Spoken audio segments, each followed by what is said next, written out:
Vamos falar sobre atenção básica.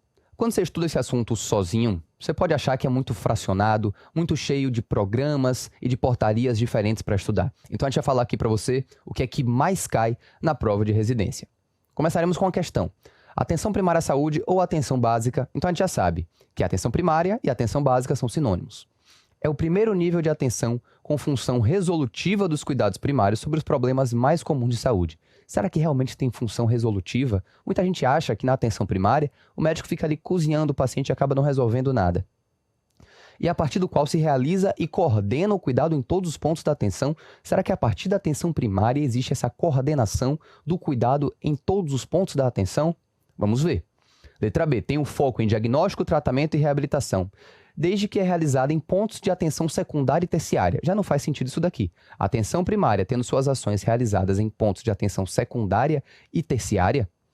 Letra C, exerce um conjunto de ações de saúde apenas no âmbito individual. Quando a gente fala de atenção primária, a gente fala muito sobre a comunidade, muito sobre a coletividade. Então, já cai a letra C aqui. Vamos continuar. Que abrange a promoção e a proteção da saúde, correto, e ainda a prevenção de agravos, correto também, mas não apenas no âmbito individual. É um arranjo produtivo com alta densidade tecnológica. Pedro, eu não sei o que é alta densidade tecnológica. Alta densidade tecnológica é muito material, tecnologia mesmo. Então, a gente está falando mais de tecnologia quando a gente está pensando em atenção primária ou quando a gente está pensando nos centros, nos grandes centros, nos hospitais. Atenção primária não tem tanta densidade tecnológica. Letra E, tem somente duas funções essenciais. Já cai por terra aí. Mas vamos ver quais que são. Resolução dos problemas de saúde e responsabilidade pela saúde dos usuários em qualquer ponto de atenção à saúde em que estejam. Isso é verdade, mas não tem só essas duas funções. Então, letra A é realmente a resposta certa. Tem função resolutiva sim, e a partir da atenção primária que a gente tem que coordenar o cuidado em todos os níveis de atenção. Sobre a atenção primária à saúde, quais são os princípios? Universalidade, equidade e integralidade. A gente tem algumas outras diretrizes, alguns outros conceitos, mas esses são os três princípios universais da atenção primária à saúde. E as ações são muitas, são vastas: promoção de saúde, proteção, diagnóstico, prevenção, tratamento, cuidados paliativos, sim, atendimento domiciliar, sim, vigilância em saúde, sim, reabilitação, sim, tudo isso é a atenção primária. Praticamente tudo que fazemos no SUS, a gente pode englobar na atenção primária. E quais são alguns dos outros conceitos ou diretrizes, além daqueles nossos temas, né? Temos a territorialização e a adscrição de clientela. Bem, territorialização é a primeira ação na atenção básica. É conhecer o território e ver quais são os problemas de saúde, os indicadores de saúde naquele território. E a adscrição de clientela tem a ver com a estratégia da saúde da família, que as unidades de saúde da família vão atender somente aquela população que está adscrita, que tem registro naquele posto. Então você tem que fazer a territorialização, ver qual vai ser a abrangência territorial daquela unidade de saúde e fazer a adscrição, o registro dessa população. Participação da comunidade. A comunidade tem que participar na promoção de saúde dela mesma. Cuidado centrado na pessoa. Isso aqui é um conceito muito importante. Nosso foco não é a doença, o nosso foco é a pessoa. Resolutividade. Então a atenção primária não é para ficar cozinhando o paciente. A atenção primária é para a gente resolver 80% a 90% dos problemas de saúde dos nossos pacientes. Longitudinalidade, a gente tem que criar vínculo, a gente tem que ver esse paciente ao longo do tempo, a gente tem que fazer o cuidado desse paciente ao longo do tempo. Coordenar o cuidado é função da atenção primária, mandar esse paciente para secundária ou para terciária e pegar ele de volta, coordenar toda a questão ambulatorial desse paciente. Então a coordenação do cuidado dele é responsabilidade do médico da atenção primária. E aqui é muito importante, o primeiro contato do paciente com o SUS deve ser a partir da atenção primária. Essa deve ser a porta de entrada do paciente aos cuidados do SUS. Então aqui, primeiro contato é o quê? É o primeiro recurso que o paciente tem para a sua saúde. Por isso a atenção básica tem que ser disponível e de fácil acesso para a população. E com relação a coordenar o cuidado, tem que ver todo o fluxo do cuidado desse paciente. Referência e contra-referência, onde que ele foi internado, pegar esse relatório de alta, registrar tudo certinho, e um centro de comunicação entre os diferentes pontos de cuidado desse paciente. E algumas outras características. Trabalho multidisciplinar, a gente não tem só médico na atenção básica, a gente tem agente comunitário de saúde, enfermeiro, técnico de enfermagem, em muitos lugares, profissionais da saúde bucal. A assistência não é só individual, é uma assistência à família e à comunidade também. E com relação ao financiamento, algumas questões batem nessa tecla do financiamento. Ele é tripartite. O que é que isso quer dizer? Que sai lá do governo federal, passa pelo governo estadual e chega no âmbito municipal. Todos os três têm a responsabilidade sobre o financiamento da atenção primária. E temos o PAB fixo, que é o financiamento fixo da atenção primária, que é um recurso per capita. Então tem um valor X por pessoa. E aquele município vai receber esse PAB fixo a depender de quantas pessoas tem na cidade, da população da cidade. E o PAB variável tem a ver com as estratégias. Então, se a Secretaria Municipal de Saúde está desenvolvendo estratégias de saúde, pode pedir um financiamento a mais para a execução daquelas estratégias. Mas isso é o PAB variável, depende das estratégias que estão sendo implementadas. O PAB fixo tem a ver com a população daquela cidade. Então, qual a modalidade assistencial é a porta de entrada dos usuários do SUS? É a atenção primária, é a atenção básica. Essa é a porta de entrada preferencial do paciente no SUS. Então, principal porta de entrada, lembrar disso, atenção básica. Então, mais uma questão aqui. Para avaliar os serviços prestados na estratégia de saúde da família, que cobre 100% do município, o secretário de saúde realizou uma pesquisa. E ele tem o seguinte resultado: 82% da população está cadastrada no Sistema de Informação de Atenção Básica e 79% sabe o nome do seu médico. Com base nesse resultado, qual atributo da atenção básica o secretário pode mensurar? A coordenação, não dá para saber como que a atenção básica está coordenando o cuidado desse paciente, só de saber a população que está cadastrada e que boa parte sabe o nome do médico. Integralidade, bem, aqui a gente está vendo que realmente está bem pontual, está falando do médico. Então, esse cuidado mais integral do paciente não está sendo avaliado. Primeiro contato, a gente pode até pensar um pouco que está dando para avaliar o primeiro contato, já que 82% da população está sendo cadastrada pelo Sistema de Informação da Atenção Básica. Mas por que ele estaria falando dessa questão do nome, de saber o nome do médico? Saber o nome do médico mostra que está sendo criado um vínculo com aquele profissional, que aquele profissional é o profissional daquela família, daquela comunidade. Então está falando a favor da longitudinalidade. Esse resultado mostra que há longitudinalidade no cuidado naquela cidade. Já em relação ao financiamento de saúde na atenção básica, o que é correto afirmar?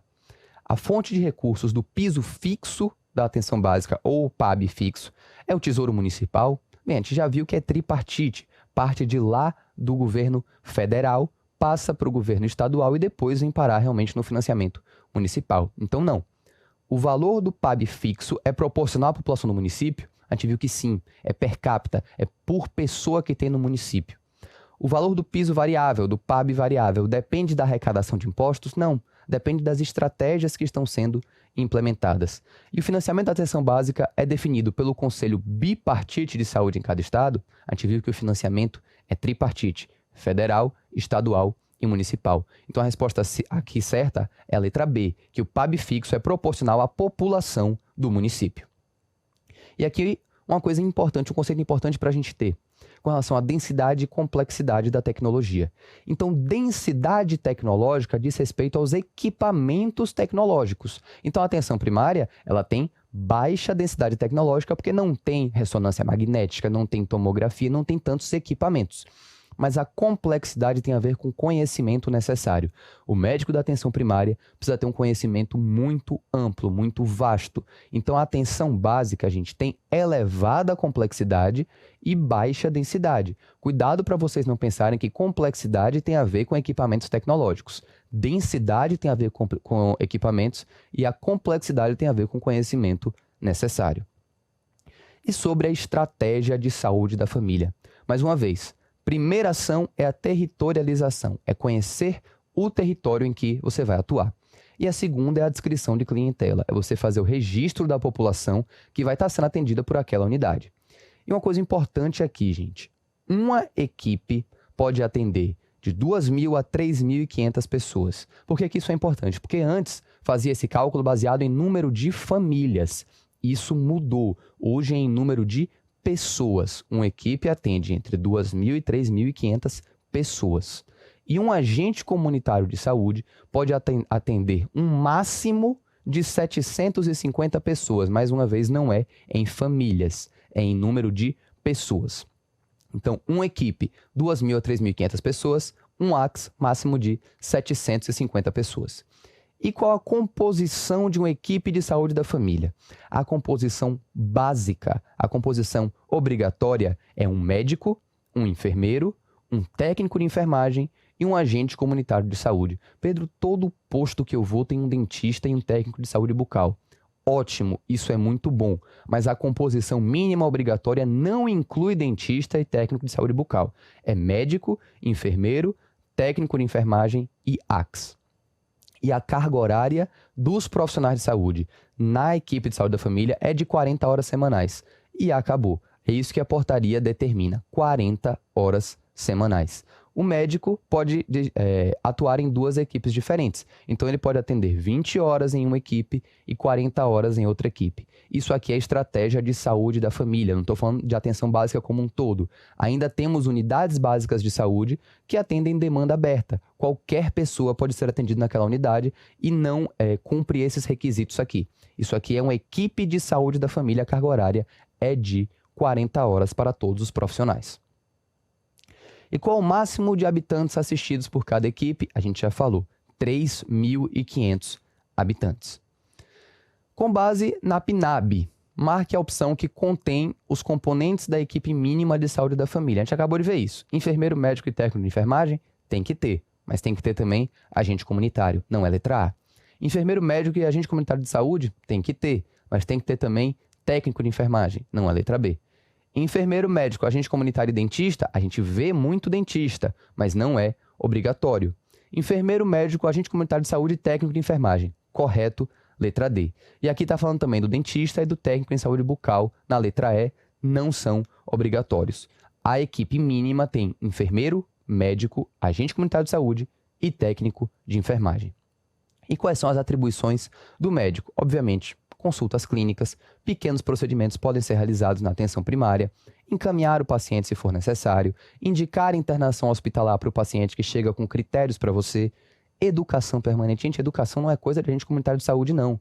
O médico tem que estar fazendo educação permanente, individual, familiar, da comunidade. Então, são muitas atribuições que o médico tem na atenção básica. E o que é o NASF? Que antes se chamava NASF só, agora é NASF-AB. É o Núcleo Ampliado de Saúde da Família na atenção básica, por isso o AB no final. Não é porta de entrada para o SUS. Então o NASF, gente, não é porta de entrada para o SUS, não confundam isso. O que é o NASF? O NASF dá um suporte à equipe de saúde da família. Então, por exemplo, você pode ter alguns profissionais médicos, você pode ter fisioterapeuta, psicólogo, nutricionista, que atua no NASF. O NASF não tem necessariamente uma unidade física em que o paciente vai lá para ser atendido. Geralmente, os profissionais se deslocam para as unidades de saúde da família para poder dar esse auxílio. E como não é porta de entrada, os pacientes que são atendidos lá são pacientes referenciados. Você atendeu um paciente, viu que ele precisa de uma fisioterapia, você referencia ele, você faz essa solicitação de fisioterapia e o fisioterapeuta vem até o paciente, vem até a unidade para poder fazer esse suporte. Então, a característica do NASF: ser constituído por equipe interdisciplinar com diferentes categorias de profissionais de saúde? Sim. Inclusive médicos? Sim. Nós podemos ter, por exemplo, pediatras atuando no NASF. Ser constituído por médicos especialistas de áreas básicas, pediatria, clínica médica, ginecologia e obstetrícia, podemos ter, sim, principalmente mais as especialidades, mas não só médicos, temos outros profissionais de saúde. Ter livre acesso para atendimentos individuais ou em grupo? Não é porta de entrada, não tem livre acesso, são os pacientes referenciados. Servir como referência especializada na atenção básica de forma vertical e em nível secundário? Não, gente, não é de forma vertical aqui. Então, o que a gente tem é realmente uma constituição de uma equipe interdisciplinar com vários profissionais de saúde, inclusive médicos de especialidades. E temos alguns instrumentos importantes aqui de abordagem familiar na atenção básica, que são o genograma e o ecomapa. Aqui são algumas coisas que caem nas provas de vocês sobre o genograma e ecomapa. O genograma é para a gente incluir identificações e relações entre as famílias, para a gente ver dentro de uma família mesmo a constituição daquela família e suas relações. Então nós temos que ter pelo menos 3 gerações para a gente construir um genograma. Isso é para ser memorizado, sim. Precisamos de 3 gerações para termos um genograma. Já o ecomapa, não fala só sobre as relações dentro da família. Fala das relações daquela família com o meio. Então, com a vizinhança, com a igreja, com o posto de saúde, com a escola. Aqui são alguns símbolos do genograma. A gente não precisa memorizar tudo isso, mas só que às vezes cai um genograma ou um ecomapa para a gente dar uma interpretada. Então, vamos lá. O cliente que está sendo entrevistado, o paciente que está sendo entrevistado, você não vai só botar uma bola para mulher ou um quadrado para homem. Você vai fazer um outro traço ou até uma seta apontando para ele para mostrar que é aquele paciente que está sendo entrevistado. Importante a gente falar de óbito, em que a gente faz essa cruz com X. Casal com filhos é aquilo que a gente aprendeu lá em genética, que realmente faz essa marcação. Se for gêmeos, a gente faz como se fosse uma pirâmide. Se forem idênticos, a gente liga esses dois gêmeos. A linha contínua lá embaixo indica quais são os indivíduos que estão vivendo juntos. Então, a que família que você está se referindo. Aqui é importante a ligação sanguínea, a ligação não sanguínea. Se tem uma ligação muito próxima, são duas linhas, ou uma linha mais grossa, muito estreita, 3 linhas, ou uma linha mais grossa ainda. Ligação conflituosa, tem esse zigue-zague, e aqui são alguns símbolos de adoção. O que é muito importante aqui no genograma é você saber como que é a constituição da família e se tem ligação conflituosa ou ligação próxima. Então aqui a gente consegue ver, a gente está vendo quais são as pessoas que moram juntas e como que é a constituição daquela família. As linhas de relacionamento, a gente pode ver que os pacientes são ligados de forma sanguínea, tem um fusionado quando tem essa ligação muito próxima, distante quando é tracejado. Tem os tipos de conflitos, então pode ter abuso físico, abuso emocional, abuso sexual. Se tem uma ligação com conflito, mas você consegue ver que acaba que algumas dessas marcas se parecem muito. Então é importante você entender se a ligação está sendo benéfica ou se a ligação está sendo conflituosa. Já o ecomapa mostra a relação daquela família com o meio. Então essas daqui é importante que vocês saibam. Linhas contínuas mostram ligações fortes, relações sólidas. Quanto mais grossa essa linha, mais sólida é essa relação. Linhas tracejadas são ligações frágeis, relações tênues. Linhas com barras ou linhas talhadas têm aspectos estressantes, são relações conflituosas. E essas setas aqui são muito importantes, mostram o fluxo de energia ou de recursos. Então, pode ser uma relação minha com a unidade de saúde. Se eu procuro muito a unidade, me esforço muito para a unidade, vai ter uma seta minha voltada para a unidade. Se a unidade que vem atrás de mim o tempo inteiro fica me buscando, tentando me ajudar, é uma seta da unidade para mim. Se existe esses dois tipos de relação, é uma seta minha para a unidade e da unidade para mim. Então, se eu procuro mais a unidade do que a unidade realmente me ajuda, a minha seta é maior em direção à unidade do que a seta da unidade em minha direção. Aqui nós temos um ecomapa já construído. Então, a gente está vendo essa família, a gente vê quem que é o paciente ali que está marcado com a seta. Com relação ao trabalho da mãe, existe uma relação forte sim, mas que esse fluxo de energia e de recursos vem do trabalho da mãe em direção à família, já vem da família em direção à faculdade da irmã. Os recursos de saúde, existe uma relação ali tênue e conflituosa. Com o trabalho, existe uma relação muito forte e via de mão dupla. Tá bom? Então a gente consegue entender. O trabalho do pai, existe uma ligação sim forte, porém conflituosa. Não é uma família que tem uma ligação muito forte com a religião. A gente consegue entender muito isso através de um ecomapa. Então vamos ver uma pergunta aqui desse ano sobre ecomapa. Como é que a gente pode analisar esse ecomapa daqui? Sobre esse ecomapa, analisa as assertivas a seguir. 1. A relação da pessoa com a família é forte, fornece apoio e energia, é compensadora e não estressante. Então vamos ver, a pessoa com relação à família tem uma ligação forte, sim, mas a pessoa tem energia e recursos voltados para a família e isso não é compensador. Então não é estressante, mas não é compensadora. Letra 1, número 1, falso.